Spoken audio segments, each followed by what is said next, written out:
ER രാഗേഷാണ് ഇന്ന് press സ്റ്റോപ്പിൽ എനിക്കിപ്പം ഉള്ളത്. ER Ragesh, good morning. Good morning Sethulakshmi. വാർത്തകളിലേക്ക് പോകാം അല്ലേ? അതെ, എസ് ജാനകിയുടെ വിയോഗ വാർത്ത തന്നെയാണ് ഇന്ന് പത്രങ്ങളിൽ പ്രധാനമായും. അതിൽ തന്നെ നിരവധി ഗാനങ്ങൾ പാടി അനശ്വരമാക്കിയിട്ടുണ്ട്. ആ പാട്ടുകളിലെ വരിയിൽ നിന്ന് തന്നെയാണ് പല പത്രങ്ങളുടെയും തലക്കെട്ട്. അങ്ങനെ എസ് ജാനകിക്ക് ആദരമർപ്പിക്കുകയാണ് പത്രങ്ങൾ. ഇപ്പോൾ മലയാള മനോരമ നോക്കുകയാണെങ്കിൽ മയങ്ങു പാട്ടിൻ മടിമേലെ എന്നാണ് തലക്കെട്ട്. തീർച്ചയായും അതൊരു പാട്ടിലെ വരിയാണ്. മയങ്ങു നീയൻ മടിമേലെ എന്നുള്ള വരിയിൽ നിന്നാണ് ആ തലക്കെട്ട് ഉണ്ടായിട്ടുള്ളതെന്ന് പറയാം. എസ് ജാനകി ഓർമ്മയായി.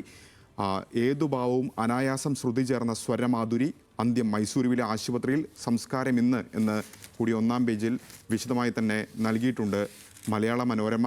മാതൃഭൂമിയിലേക്ക് വരികയാണെങ്കിലും മാഞ്ഞു മഞ്ഞണി പൂനിലാവ് എന്നാണ് തലക്കെട്ട്. അതും ഒരു ഗാനത്തിലെ വരിയിൽ നിന്ന് തന്നെയാണ് ആ തലക്കെട്ടും ഉണ്ടായിരിക്കുന്നത്. ഗായിക എസ് ജാനകി അന്തരിച്ചു. 60 വർഷത്തെ സംഗീത ജീവിതത്തിനിടെ 17 ഭാഷകളിലായി അനേകായിരം ഗാനങ്ങൾ, 4 ദേശീയ പുരസ്കാരങ്ങൾ തുടങ്ങിയ കാര്യങ്ങളൊക്കെ തന്നെ ഒന്നാം പേജിൽ നൽകുകയും ചെയ്തിട്ടുണ്ട്. ദേശാഭിമാനിയിലേക്ക് വരുമ്പോൾ സ്വർണ്ണ മുകിലെ എന്ന തലക്കെട്ടാണ് നൽകിയിട്ടുള്ളത്. അതും ഒരു പാട്ടിൽ നിന്നാണ് ആ തലക്കെട്ട് ഉണ്ടായിരിക്കുന്നത്. 20 ഭാഷ, 48,000 ഗാനങ്ങൾ, 4 ദേശീയ ചലച്ചിത്ര പുരസ്കാരം, 6 പതിറ്റാണ്ടിൻ്റെ സംഗീത സബര്യ തുടങ്ങിയ കാര്യങ്ങളൊക്കെ തന്നെ പറയുന്നു. 11 തവണ കേരള സംസ്ഥാന ചലച്ചിത്ര പുരസ്കാരം തുടങ്ങിയ കാര്യങ്ങളൊക്കെ തന്നെ ആ വാർത്തയിൽ ഉണ്ട്. ഒപ്പം തന്നെ മാധ്യമം നൽകിയിരിക്കുന്ന തലക്കെട്ടും മിഴിയോരം നനഞ്ഞൊഴുകുമെന്നാണ്. നേരത്തെ പറഞ്ഞ പോലെ അതും എസ് ജാനകി പാടി അനശ്വരമാക്കിയ ഒരു പാട്ടിലെ വരിയിൽ നിന്ന് തന്നെയാണ് ആ തലക്കെട്ടും. മംഗളവും സമാനമായ രീതിയിൽ ഒരു തലക്കെട്ട് നൽകി എസ് ജാനകിക്ക് ഏതായാലും ആദരം അർപ്പിക്കുകയാണ്. മറ്റ് വാർത്തകൾ പരിശോധിക്കുകയാണെങ്കിൽ മലയാള മനോരമയിൽ നിന്ന് തുടങ്ങാം. മലയാള മനോരമ ഇന്നലെ കണ്ണൂരിലുണ്ടായ ഒരു അപകടം, 5 യുവാക്കളുടെ ജീവനെടുത്ത വാഹനാപകടം, അതാണ് പ്രധാനപ്പെട്ട വാർത്തയായി നൽകിയിട്ടുള്ളത്. ആ ലൈറ്റ് ഒന്ന് ഡിപ്പ് ചെയ്തിരുന്നെങ്കിൽ എന്നാണ് തലക്കെട്ട്. എതിരെ വന്ന വാഹനം ഹെഡ്ലൈറ്റ് ഡിപ്പ് ചെയ്യാതിരുന്നതോടെയാണ് അപകടമുണ്ടായത്. 5 അംഗ സംഘം എത്തിയത് വിവാഹത്തിൽ പങ്കെടുക്കാൻ. എതിരെ നിന്ന് ഓവർടേക്ക് ചെയ്ത് കയറിയ കാറിൻ്റെ ലൈറ്റ് ഒന്ന് ഡിപ്പ് ചെയ്തിരുന്നെങ്കിൽ 5 യുവാക്കളുടെ ജീവൻ റോഡിൽ പൊലിയില്ലായിരുന്നു എന്ന കാര്യം ആ വാർത്തയിൽ പറഞ്ഞു വെക്കുന്നുണ്ട്. ഒപ്പം തന്നെ എതിരെ വാഹനം വരുമ്പോൾ ലൈറ്റ് ഡിപ്പ് ചെയ്യാതിരിക്കുന്നത് കേന്ദ്ര മോട്ടോർ വാഹന നിയമം 21 അനുസരിച്ചുള്ള കുറ്റമാണ്, ശിക്ഷ ഉറപ്പ് തുടങ്ങിയ കാര്യങ്ങളൊക്കെ തന്നെ ഒന്നാം പേജിൽ വിശദമായ വാർത്തയായി നൽകിയിട്ടുണ്ട് ഏതായാലും മലയാള മനോരമ. ഒപ്പം തന്നെ എറണാകുളത്തെ ടെക് കമ്പനി മുന്നറിയിപ്പില്ലാതെ പൂട്ടിയ വാർത്തയും ഒന്നാം പേജിൽ വലിയ പ്രാധാന്യത്തോടു കൂടി നൽകിയിട്ടുണ്ട് മലയാള മനോരമ. ജോലി പോയത് 300 പേർക്ക് എന്നാണ് അതിൻ്റെ തലക്കെട്ട്. US കമ്പനിയായ കൊറോ ഹെൽത്തിന് പിന്നാലെ എറണാകുളം തൃക്കാക്കരയിലെ ടെക് എക്കോസിസ്റ്റം കമ്പനിയിലും കൂട്ടപ്പിരിച്ചുവിടൽ എന്ന വാർത്തയാണ് ഏതായാലും മലയാള മനോരമ പ്രധാനപ്പെട്ട വാർത്തയായി തന്നെ റിപ്പോർട്ട് ചെയ്തിട്ടുള്ളത്. ഉൾപേജുകളിലേക്ക് വരുമ്പോൾ എസ് ജാനകിയുമായി ബന്ധപ്പെട്ട വിശദമായ റിപ്പോർട്ടുകളുണ്ട്. ഒപ്പം തന്നെ കായിക പേജിലേക്ക് വരുമ്പോൾ സ്പെയിൻ സെമി ഫൈനലിലെത്തിയതാണ് ഏറ്റവും പ്രധാനപ്പെട്ട വാർത്തയായി നൽകിയിട്ടുള്ളത്. സ്പാനിഷ് ബോംബർ എന്നാണ് അതിന് നൽകിയിരിക്കുന്ന തലക്കെട്ട്. മാതൃഭൂമിയിലേക്ക് വരുമ്പോൾ ഒരു കോടതി വാർത്തയുമായി ബന്ധപ്പെട്ടാണ് ഒന്നാം പേജിൽ ആ വാർത്തയാണ് പ്ലേസ് ചെയ്തിരിക്കുന്നത് മാതൃഭൂമി. അതിൽ തന്നെ മദ്രാസ് ഹൈക്കോടതിയുടെ സുപ്രധാന വിധി, വിശ്വാസത്തിൻ്റെ പേരിൽ നദിയെ മലിനമാക്കേണ്ട, മതാചാരത്തിൻ്റെ ഭാഗമായാൽ പോലും ജലാശയങ്ങൾ മലിനമാക്കാൻ ആർക്കും അവകാശമില്ലെന്ന് മദ്രാസ് ഹൈക്കോടതിയുടെ മധുര ബെഞ്ച് വ്യക്തമാക്കി. ശേഷക്രിയയ്ക്ക് എത്തുന്നവർ തമിഴ്നാട്ടിലെ താമരപർണി നദിയിൽ ടൺ കണക്കിന് വസ്ത്രങ്ങളും മറ്റു സാധനങ്ങളും ഒഴുക്കുന്ന കാര്യം ചൂണ്ടിക്കാണിച്ചാണ് കോടതിയുടെ നിരീക്ഷണം എന്ന കാര്യം കൂടി ഒന്നാം പേജിൽ നൽകിയിട്ടുണ്ട് മാതൃഭൂമി. ഒപ്പം തന്നെ ദേശീയ വാർത്തയുമായി ബന്ധപ്പെട്ട് ദേശീയ തലത്തിൽ പ്രധാനപ്പെട്ട വാർത്തകൾ ഏതായാലും മാതൃഭൂമി ഉൾക്കൊള്ളിച്ചിട്ടുണ്ട്. ആലാപന പ്രോട്ടോകോൾ പരിഷ്കരിച്ചു.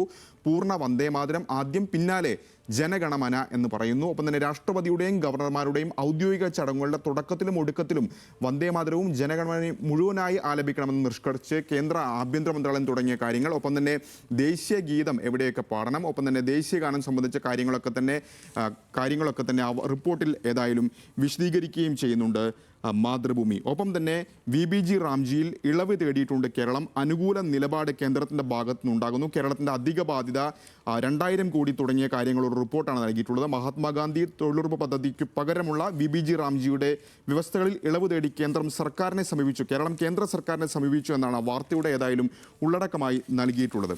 ദേശാഭിമാനിയിലേക്ക് വരുമ്പോൾ അവിടെ അയോധ്യ SIT തലവൻ വഞ്ചനക്കേസിൽ പ്രതി എന്നാണ് ദേശാഭിമാനി ഒന്നാം പേജിൽ വളരെ പ്രധാനപ്പെട്ട വാർത്തയായി റിപ്പോർട്ട് റിപ്പോർട്ട് ചെയ്തിരിക്കുന്നത്. അയോധ്യ രാമക്ഷേത്ര കൊള്ള അന്വേഷിക്കാൻ ഉത്തർപ്രദേശിലെ ആദിത്യനാഥ് സർക്കാർ രൂപീകരിച്ച SIT തലവൻ വഞ്ചന, വ്യാജരേഖ നിർമ്മാണം ഉൾപ്പെടെയുള്ള ക്രിമിനൽ കേസുകളിലെ പ്രതിയാണ് എന്ന കാര്യമാണ് ഒന്നാം പേജിൽ നൽകിയിരിക്കുന്നത്. ഒപ്പം തന്നെ ഗവൺമെന്റ് പീഡർ പട്ടികയിൽ RSSകാരനും എന്ന വാർത്ത കൂടി ഒന്നാം പേജിൽ നൽകിയിട്ടുണ്ട്. RSS പ്രവർത്തകനെ ഹൈക്കോടതിയിൽ സംസ്ഥാന സർക്കാരിന്റെ അഭിഭാഷകനായി നിയമിച്ചു. മുഖ്യമന്ത്രി VD സതീശിന്റെ കുറിപ്പിന്റെ അടിസ്ഥാനത്തിലാണ് മാവേലിക്കര തഴക്കര സ്വദേശിയും സജീവ RSS പ്രവർത്തകനുമായ ശരത്തിനെ സീനിയർ ഗവൺമെന്റ് ലീഡറായി നിയമിച്ചതെന്ന വാർത്തയാണ് ഒന്നാം പേജിൽ ഏതായാലും ദേശാഭിമാനി റിപ്പോർട്ട് ചെയ്തിരിക്കുന്നത്. വീക്ഷണത്തിലേക്ക് വരുമ്പോൾ അവിടെ CPM രാഷ്ട്രീയവുമായി ബന്ധപ്പെട്ടുകൊണ്ടുള്ള വാർത്തയാണ് വീക്ഷണം ഒന്നാം പേജിൽ നൽകിയിട്ടുള്ളത്. CPMൽ ഭിന്നത രൂക്ഷമാണ്. നേതൃമാറ്റത്തിനായി പടയൊരുക്കം എന്നാണ് പറയുന്നത്. പ്രത്യേകിച്ച് വിഴിഞ്ഞം തുറമുഖ പദ്ധതിയിലെ അദാനി MSC ഓഹരി കൈമാറ്റ വിവാദത്തിൽ CPMൽ ഭിന്നത കത്തുകയാണ്. ഭിന്നത രൂക്ഷമാണെന്ന കാര്യങ്ങളൊക്കെ തന്നെ ആ റിപ്പോർട്ടിൽ പറഞ്ഞു വെക്കുന്നു. ഒപ്പം തന്നെ ഡൽഹിയിൽ ഇന്നലെ പ്രതിപക്ഷ നേതാവ് പിണറായി വിജയൻ ക്ഷുഭിതനായതും ആ വാർത്തയും ഒന്നാം പേജിൽ ഏതായാലും ഉൾക്കൊള്ളിക്കുകയും ചെയ്തിട്ടുണ്ട്. വീക്ഷണം ചന്ദ്രികയിലേക്ക് വരുമ്പോൾ അവിടെയും CPMുമായി ബന്ധപ്പെട്ടുകൊണ്ടുള്ള വാർത്തയാണ്. തോറ്റിട്ടും പഠിക്കാതെ CPM ആഭ്യന്തര ഭിന്നത രൂക്ഷമാണ്. നിർണായക കേന്ദ്ര കമ്മിറ്റിയിൽ നിന്ന് EP ജയരാജൻ വിട്ടുനിൽക്കുകയാണ് തുടങ്ങിയ കാര്യങ്ങളും. ഒപ്പം തന്നെ പ്രതിപക്ഷ ഉപനേതൃസ്ഥാനം 14-ന് ഉഭയകക്ഷി ചർച്ച, മുട്ടുമടക്കി CPM എന്ന വാർത്ത കൂടി ചന്ദ്രിക ഒന്നാം പേജിൽ നൽകിയിട്ടുണ്ട്. ജന്മഭൂമിയിലേക്ക് വരുമ്പോൾ ജന്മഭൂമി നൽകിയിട്ടുള്ള പ്രധാനപ്പെട്ട വാർത്ത ഒന്ന് ആറന്മുള വിമാനത്താവളത്തിൻ്റെ പേരിൽ നടക്കുന്ന റിപ്പോർട്ടാണ്. അതുമായി ബന്ധപ്പെട്ട് റിയലിസ്റ്റ് കച്ചവടം നടക്കുന്നു എന്ന വാർത്തയാണ് ഒന്നാം പേജിൽ റിപ്പോർട്ട് ചെയ്തിരിക്കുന്നത്. ഒരിക്കൽ ഉപേക്ഷിച്ച ആറന്മുള പദ്ധതി വീണ്ടും നടപ്പാക്കാൻ ശ്രമിക്കുന്നത് വൻ ഭൂമി കച്ചവടം ലക്ഷ്യമിട്ട എന്നാണ് ആ വാർത്തയുടെ ഉള്ളടക്കമായി ഏതായാലും ജന്മഭൂമി പറയുന്നത്.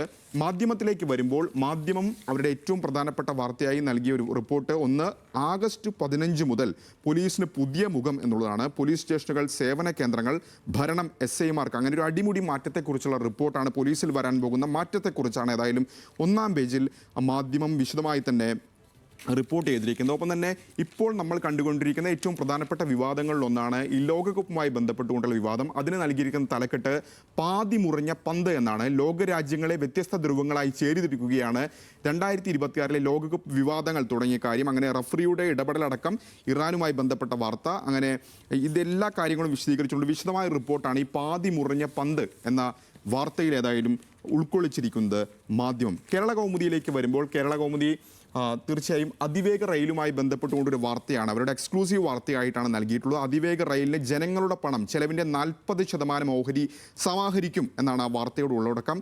അതായത് തിരുവനന്തപുരം കണ്ണൂർ നിർദ്ദിഷ്ട അതിവേഗ റെയിലിന് 24,000 കോടി രൂപ ജനങ്ങളിൽ നിന്ന് ഓഹരി സമാഹരിക്കും എന്ന വാർത്തയായിട്ട് എന്നാണ് ആ വാർത്തയിൽ ഏതായാലും കേരള കൗമുദി പറഞ്ഞു വെക്കുകയും ചെയ്യുന്നത്. സുപ്രഭാതത്തിലുള്ള മറ്റൊരു പ്രധാനപ്പെട്ട വാർത്ത, സ്ക്രീൻഷോട്ട് ഇനി മുതൽ പറ്റില്ല, ട്രെയിൻ യാത്രയ്ക്ക് യഥാർത്ഥ ടിക്കറ്റ് നിർബന്ധം എന്ന വാർത്ത നൽകിയിട്ടുണ്ട്. ട്രെയിൻ യാത്രയ്ക്കിടെ ടിക്കറ്റ് പരിശോധനയ്ക്കായി വാട്സാപ്പിൽ ലഭിച്ച ടിക്കറ്റിന് സ്ക്രീൻഷോട്ടോ ഫോർവേഡ് ചെയ്ത ചിത്രമോ കാണിച്ചാൽ അത് സാധുവായ യാത്രാരേഖയായി അംഗീകരിക്കില്ല എന്ന് പറയുന്ന വാർത്തയാണ് ഏതായാലും അതിൽ സുപ്രഭാതം പറഞ്ഞു വെക്കുന്നത്. ഇന്നിപ്പോൾ ഞായറാഴ്ചയാണ്. തീർച്ചയായും സൺഡേ സപ്ലിമെൻറ്റുകൾ എന്താണെന്ന് കൂടി പരിശോധിക്കാം. ഒന്ന്, ഹോർമുസ് കടലിടുക്കിലെ 52 ദിവസങ്ങൾ എന്ന റിപ്പോർട്ടാണ് സുപ്രഭാതം നൽകിയിരിക്കുന്നത്. അതിൽ തന്നെ മലപ്പുറം സ്വദേശി ഏതാണ്ട് 52 ദിവസം ഹോർമുസിൽ കഴിയേണ്ടി വന്നു. ആ ഭീതിതമായ ദിനങ്ങളെക്കുറിച്ചുള്ള വിശദമായ റിപ്പോർട്ടാണ് ഞായർ പ്രഭാതത്തിൽ ഉൾക്കൊള്ളിച്ചിരിക്കുന്നത്. അതിൽ തന്നെ നടക്കുന്ന 52 ദിവസങ്ങളാണ് മലപ്പുറം രാമപുരം സ്വദേശി കെപിർ അമീർ ആഷിഖ് എണ്ണിത്തീർത്തത്. ഇറാൻ അമേരിക്ക യുദ്ധത്തിൻ്റെ ശ്രദ്ധാകേന്ദ്രമായി മാറിയ ഹോർമുസ് കടലിടുക്കിൽ യുദ്ധഭീതിയുടെ നിഴലിൽ ജീവൻ പിടിയിലൊതുക്കി കഴിഞ്ഞുകൂടിയ ആ ഭീതിത ദിനരാത്രങ്ങളുടെ ഓർമ്മകളാണ് ഈ 36-കാരൻ കഴിഞ്ഞ ദിവസം നാട്ടിൽ തിരിച്ചെത്തിയ ശേഷം പങ്കുവെച്ചത് തുടങ്ങിയ കാര്യങ്ങളൊക്കെ തന്നെ പറഞ്ഞു വെക്കുകയും ചെയ്യുന്നു. മറ്റൊന്ന് MT വാസുദേവൻ നായരുമായി ബന്ധപ്പെട്ടുകൊണ്ടാണ്. കാരണം ജൂലൈ 15 അദ്ദേഹത്തിൻ്റെ ജന്മദിനമാണ്.